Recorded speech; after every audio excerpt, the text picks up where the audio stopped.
Hello，大家好，我们今天再继续来读一小段《六祖坛经》。昨天读到的这一段是讲神秀在墙壁上写下诗句之后呢，回到房间里面辗转难眠哈，因为他不知道五祖到底能不能够认可他的作业。那今天我们要读的内容就是隔天了。昨天神秀不是睡不着觉嘛，一直到天亮都睡不着觉嘛。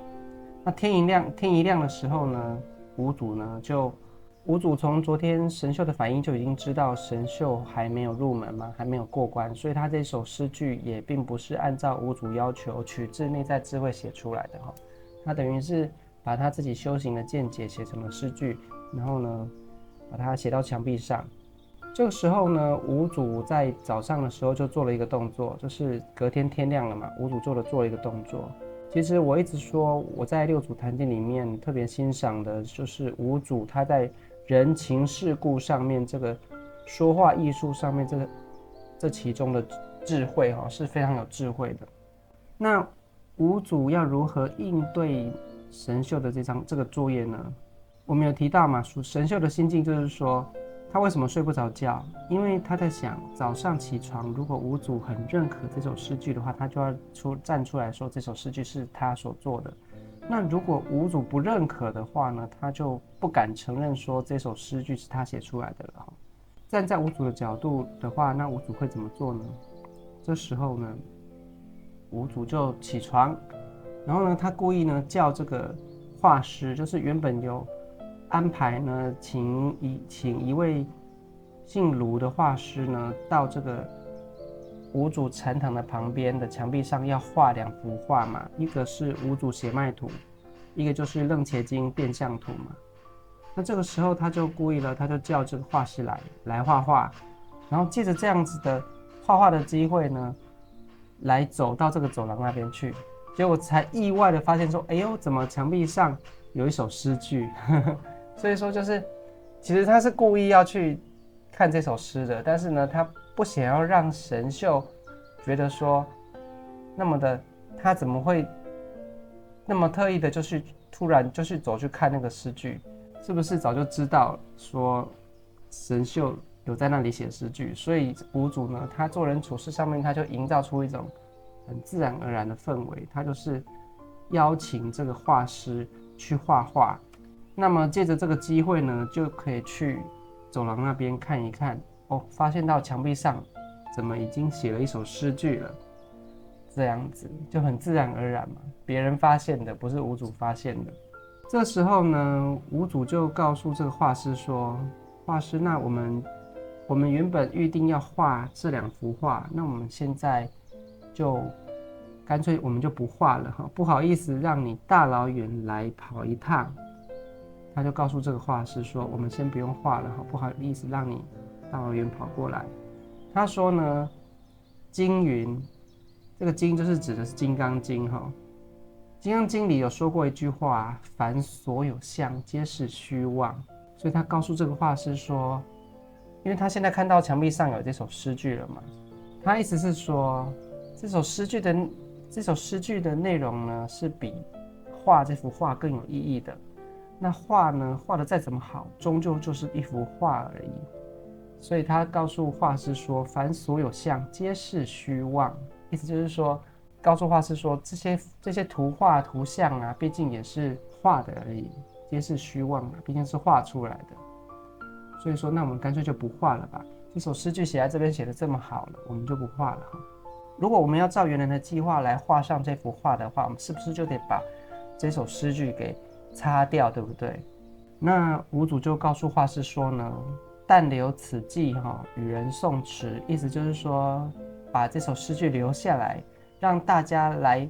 念诵它，来受持它，照着这个诗句的内容大意的来修行，会比按照原来的计划呢画这2幅画更有意义，更有价值哈。然后五祖就说，告诉画师呢说呢，我们呢不画了，我们把这首诗留下来，让大家来诵持，让大家来礼拜哈。那大家如果依此继修，如果按照这首诗句的大意来修行的话呢，免堕恶道。我们知道6道轮回有3善道，还有3恶道嘛。3善道就是天道、人道、阿修罗道。那我们能够当人就是人道。那三恶道呢，就是地狱道、畜生道跟恶鬼道。其中呢，畜生道就是说轮回有可能会去当动物哈，这些动物有可能它过去世也有可能是当过人的。那恶鬼道呢，就是属于欲望太重的那一类的，他就感召他堕入到恶鬼道，他是没有肉体的，就跟天道一样是没肉体的。那地狱道的话，就是说我们所说的下地狱，就是到地狱里去受苦。那其实呢，这些其实都是人的潜意识去感召的。佛经里有说啊，之所以去地狱道，并不是因为并不是像我们法律就是坐牢啊或者什么一样，并不是说谁判定让你下地狱的，并不是。地狱道其实是因为这个人潜意识里面的负能量太重了，自然而然感召到地狱道的这个。我们说过，地球是一种机制，一个模拟世界的机制。自然而然呢，一个人潜意识太重的时候，他就感召到那个情境，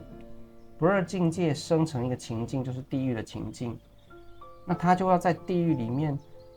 透过这种折磨，透过这种受苦呢，慢慢把他内心的执念化解掉。所以说，所有的情境都是人感召而来的。因此呢，其实人如果把握人生当下呢，去转念的话，佛经也有说啊，当下就能够是净土，当下就是极乐世界。就其实所有的事情都是万法由心而造。那心有表层的意识心，我们第六意识和情绪也有深层的我们潜意识的层面。那真正会影响我们因果和影响我们轮回的，其实是潜意识层面。佛家说的第八意识八识田，我们所作所为，我们的情绪都会在第八意识当中留下记录。而这个记录呢，如果我们用电脑科学来比喻，就好像编程，就是程式语言里面的参数一样。程式语言是不是隐藏在所有的程式背后？它在所有的程式背后都按照编程的这个程式码在运作啊，可是你不会发现。就像我们的人起心动念，我们的言语行为，不知不觉呢，都是受到我们潜意识的程式码影响而运作的，所以才会说人有习性。而且这个习性是人一出生就决定了，等于是你还没有经历到后天的事物，你还没有学习到后天的知识之前，潜意识里面每个孩子刚出生，他潜意识就已经形成了一种特定的人格特质。所以说，像我们的星座和我们的八字，这都是一出生就决定了一个人的特质。像我们东方说金木水火土嘛，比方说我是火性的。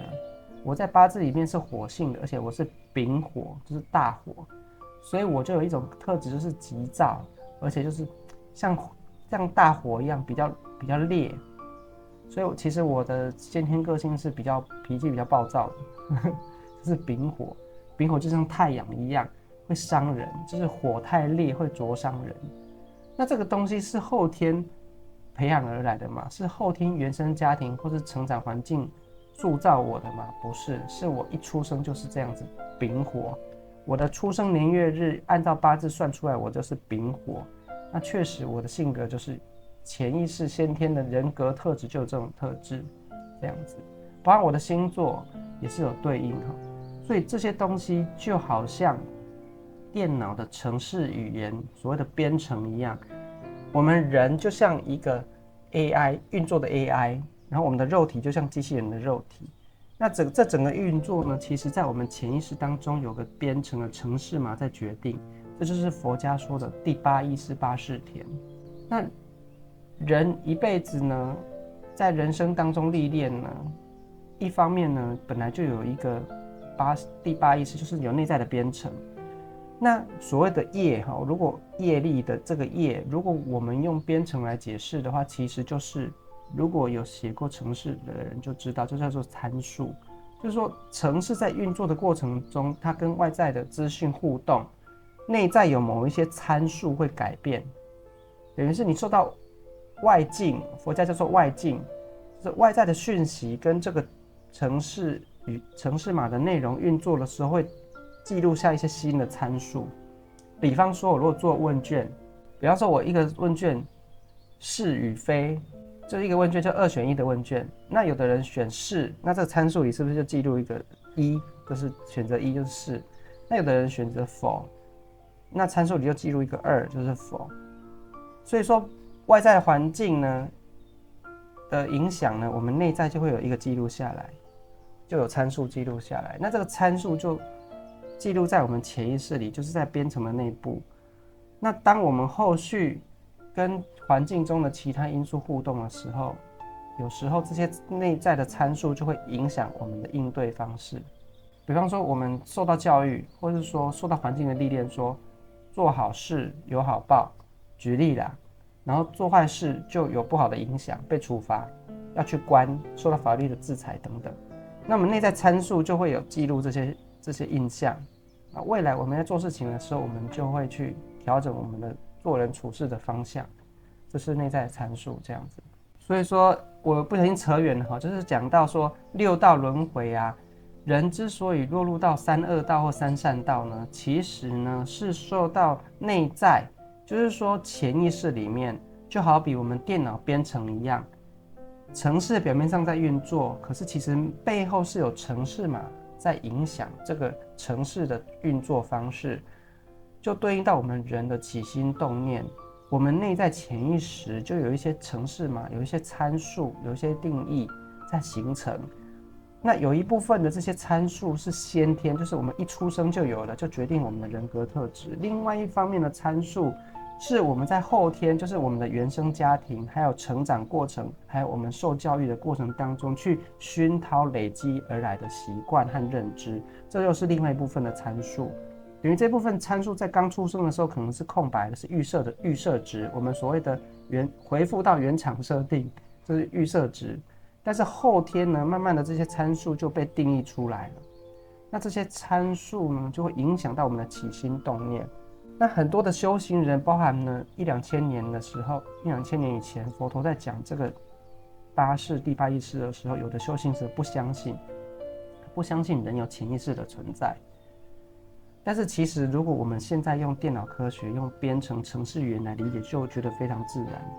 所有的东西背后铁定有它的编程，铁定有它的设计。那这就是潜藏在这个程式语言里面。那你表面上你是看不到程式语言的，除非你用专门编辑程式语言的这个编辑器把它解码开来。所以就像我们的潜意识一样，潜意识确实存在，不然人怎么会有不同的人格特质呢？但是呢，这个东西表面上是看不到的。好，那五祖呢就告诉大家说，我们回到六祖坛经，我就从这个三善道、3恶道又延伸讲到潜意识，讲到这个编程，那我们再拉回来，就是说人修行呢，所谓转世成智，就是慢慢修，把我们内在程式设定当中的参数和定义呢，慢慢去调整到比较好的方向。所以说，五祖告诉大家，告诉画师说，按照这首神秀的诗句来修行的话，第一个免堕恶道，就是说，我们按照神秀的诗句，身心的层面2个层面呢，时时勤拂拭，勿使惹尘埃，这样子慢慢去修行，行善去恶，为善去恶，那这样子的话呢，我们内在的潜意识起码是偏好的，就不会堕入到。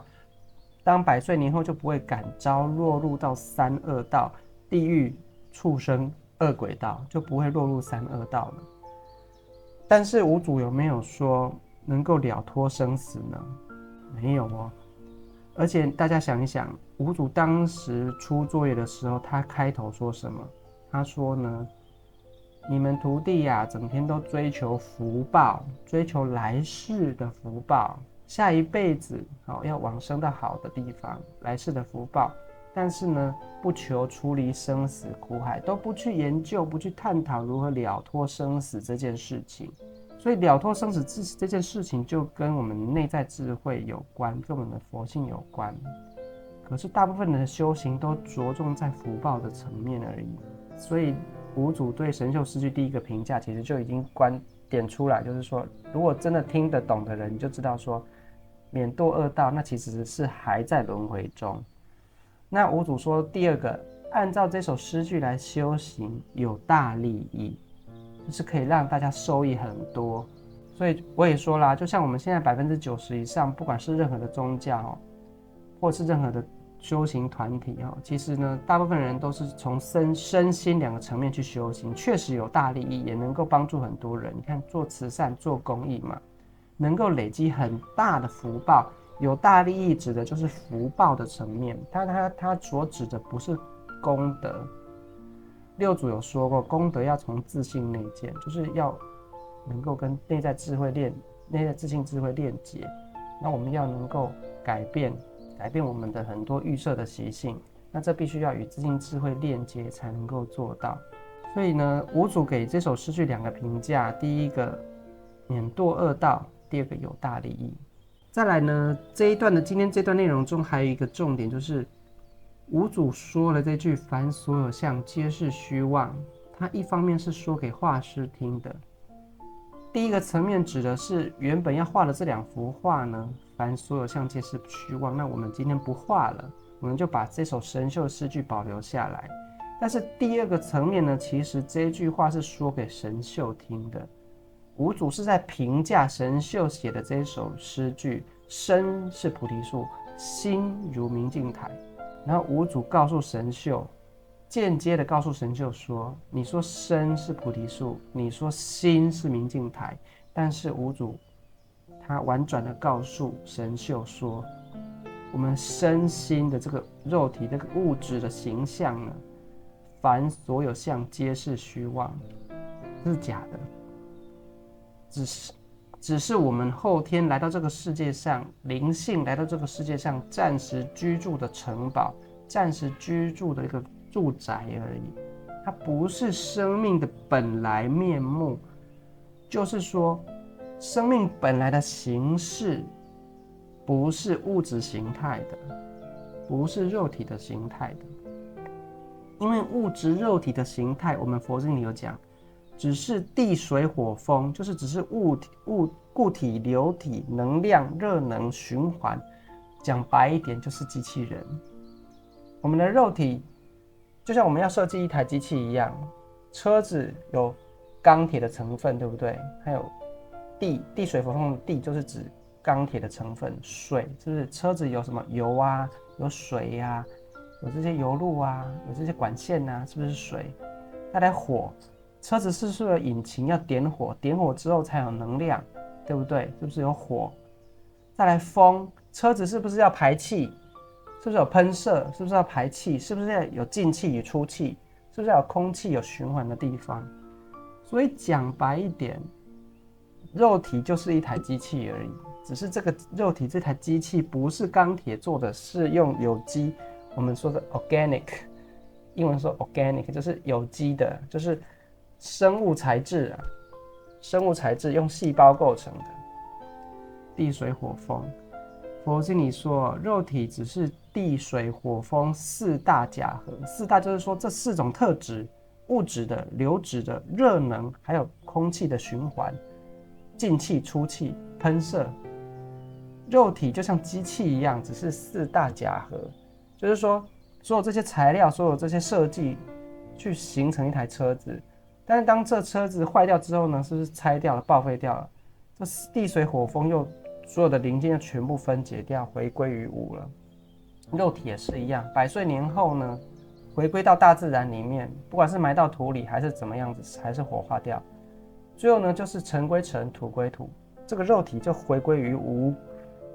那生命难道就只是这个肉体吗？当然不是啊！所有的经典、佛经里都早就说清楚了，只是大家虽然听了这句话，比方说人家告诉你说生命的本来的形式不是肉体，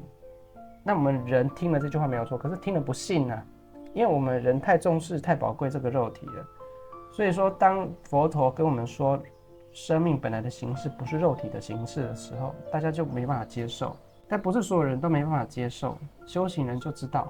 比方说这些佛陀身边的这些须菩提啊，这些尊者啊，他们就知道，他们早就知道，早就听明白了。但是他知道说，他就像《金刚经》里须菩提就说啊，佛陀您说的这些教诲啊，后末世众生里真的有人会真正的相信吗？那佛陀就说，你千万别这么说啊，很多累世修行根基非常好的人他就相信了，这样子。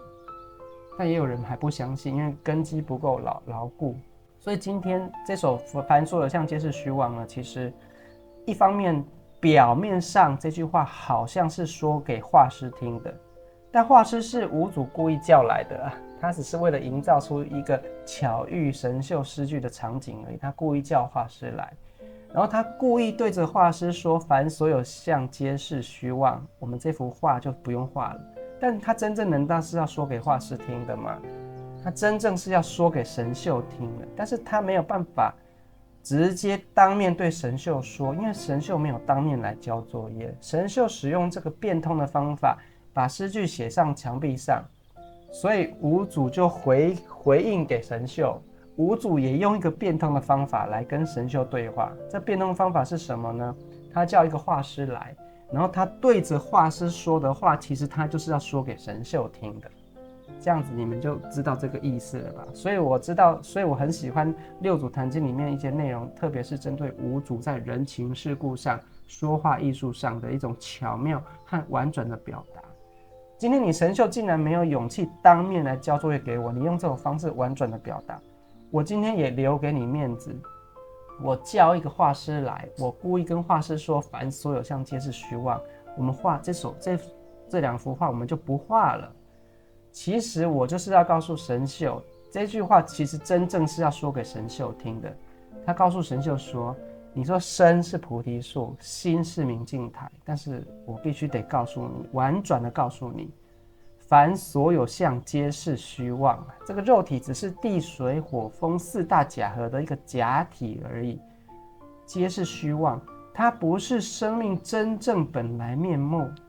所以今天你不能够发现到，修行了这么久，你不能够发现到，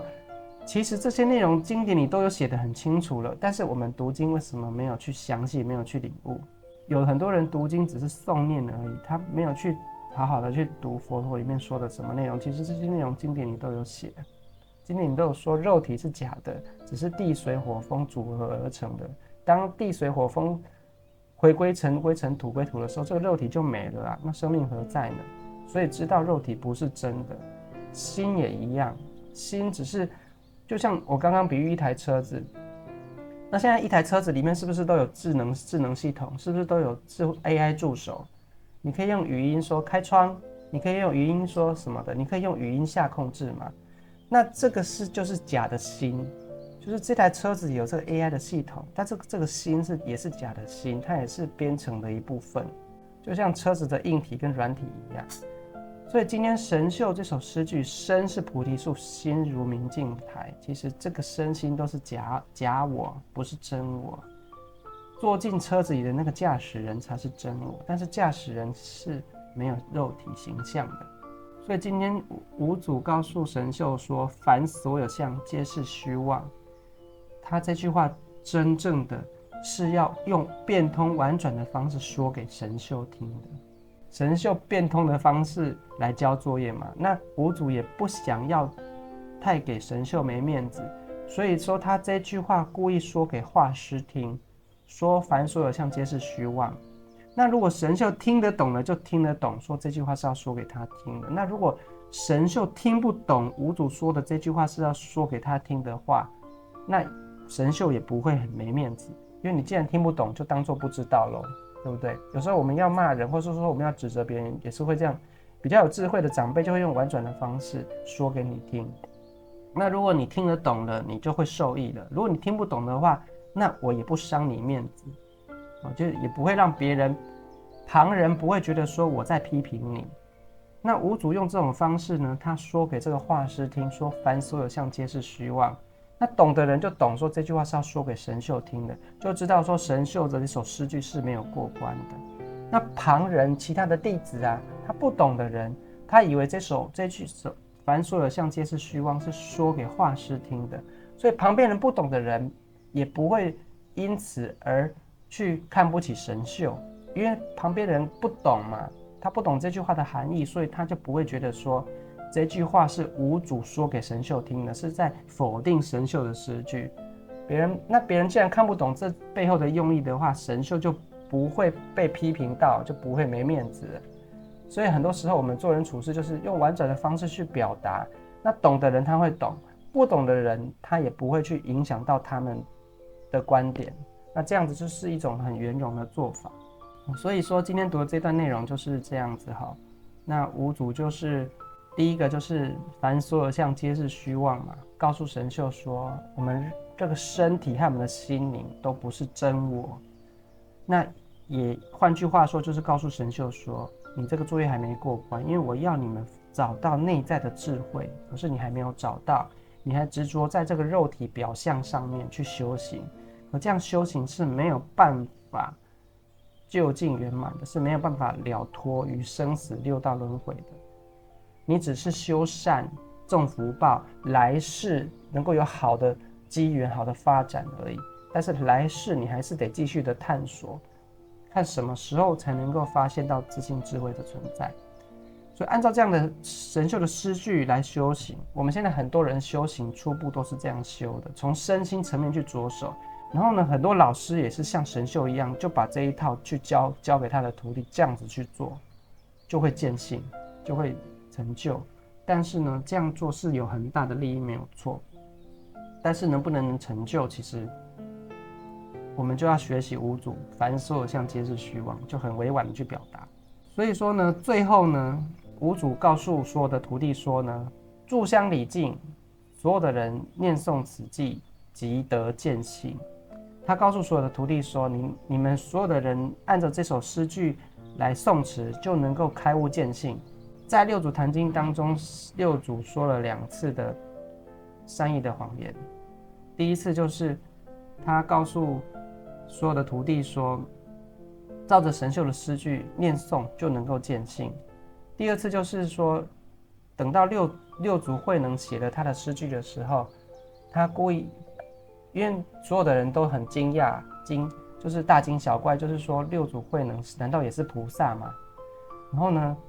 这时候五祖很紧张，他为了保护慧能，他就用他的鞋子把六祖慧能的诗给擦掉了。你看这个地方神秀的诗句他故意不擦，可是六祖慧能的诗句反而叫把它擦掉。然后呢，神秀的诗句呢，他故意不擦，保留下来让大家礼拜，而且他告诉所有的门人说，照着神秀的诗句，你们所有的人要去念诵神秀的诗句哦，然后念念念，你就会开悟见性了。然后呢，所有的那个徒弟呢，就念诵这首神秀的诗句，就说哇，写得太好了，善哉善哉，就是说写得太好了。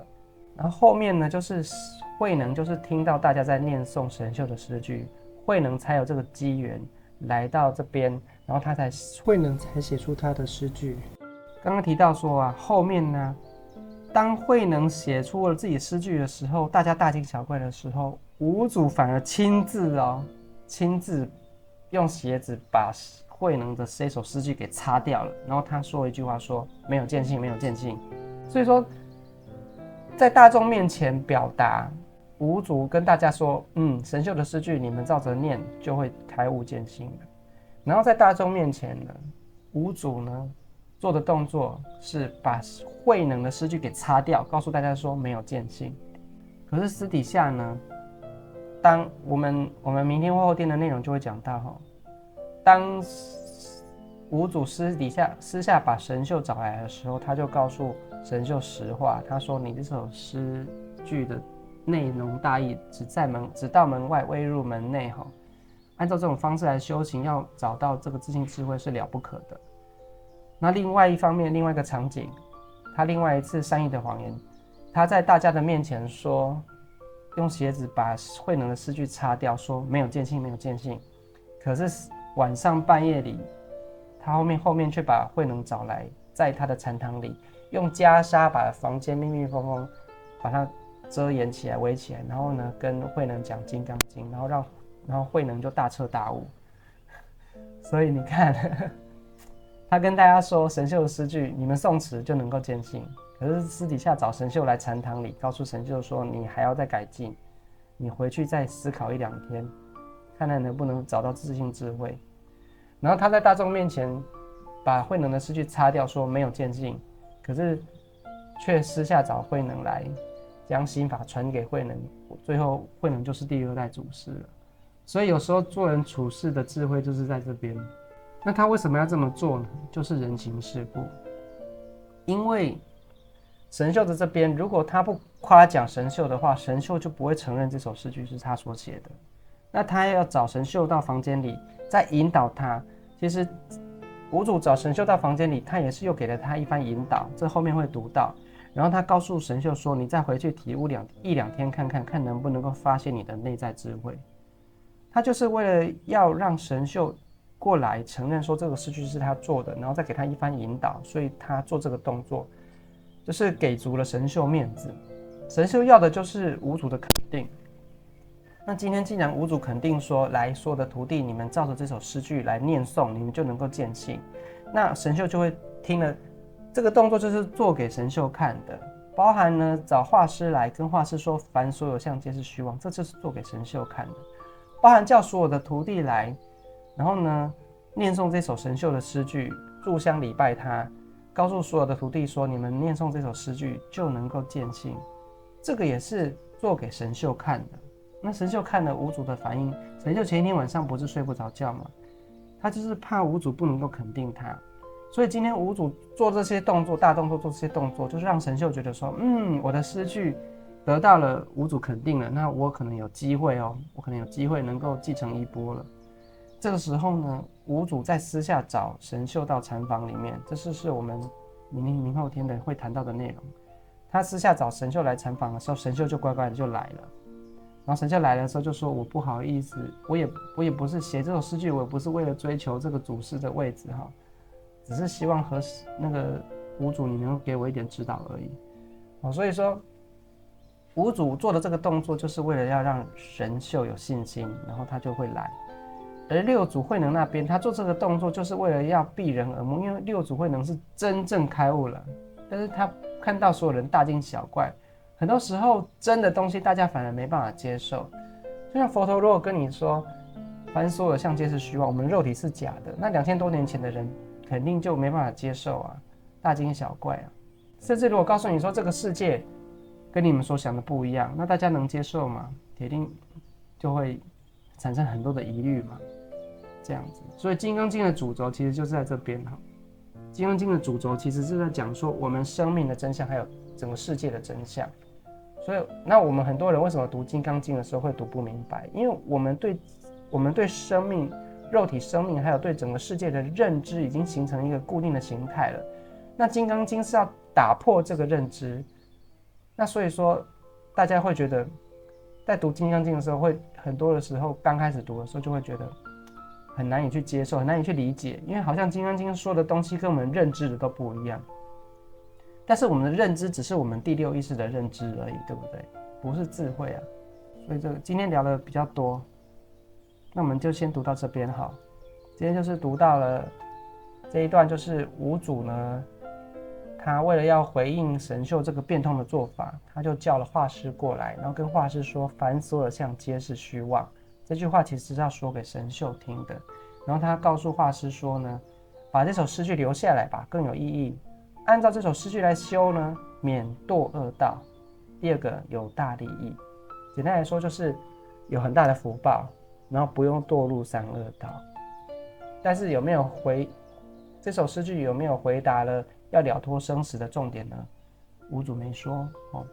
然后他要所有的徒弟呢，炷香礼拜这首诗句，然后呢念诵这首诗句就能够见性。那他就是要让神秀有信心。那接着呢，他就会将神秀叫来房间里，跟他说真话了。那这就是我们明天再读的内容。那我们今天读到这边咯，那很开心，每天跟大家读一小段经典。那我们就明天见咯，拜拜。